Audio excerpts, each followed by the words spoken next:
دا جومات چې د غزنی ولایت مقام او سوداګرو په مرسته د 2 میلیونو افغانیو په ارزښت جوړ شوی د 300 لمونځ کوونکو ظرفیت به ولري.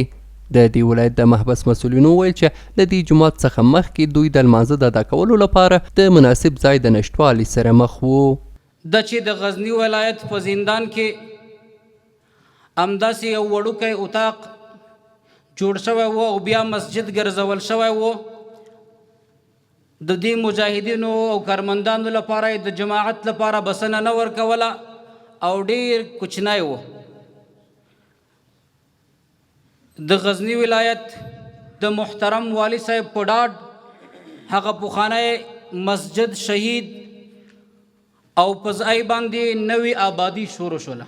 د غزنی ولایت سیمه چارواکو هم ویل چې جوماتونه په عبادت سره ښکلي کیږي او له مجاهدینو او د دې ولایت د محبس له مسؤلینو څخه یې وغوښتل چې د جمعې په لمانځه کې ګډون وکړي.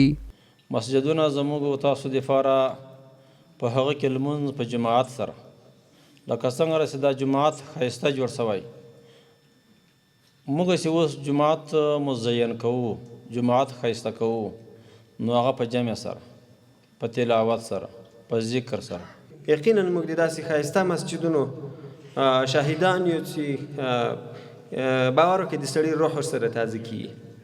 نو دغه مسجد هم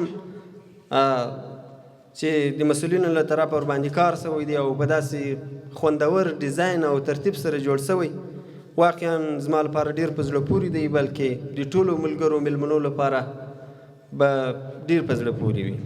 د غزنی والی همدارنګه د دې ولایت له بندیانو سره ولیدل او د هر راز همکارۍ ډاډ یې ورکړ. د دې محبس یو شمیر بندیان هم د محبس د مسؤلینو له چلند څخه خوښ دي.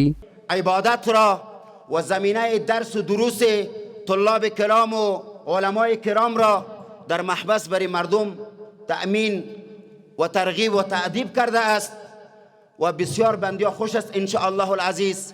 د یادونې وړ ده چې په یاد زندان کې د ځای د کمښت له امله تازه د یو بل تعمیر د جوړېدو چارې هم روانې دي. د مسؤلینو په وینا په نږدې راتلونکي کې به ګټې اخیستنې ته وسپارل شي.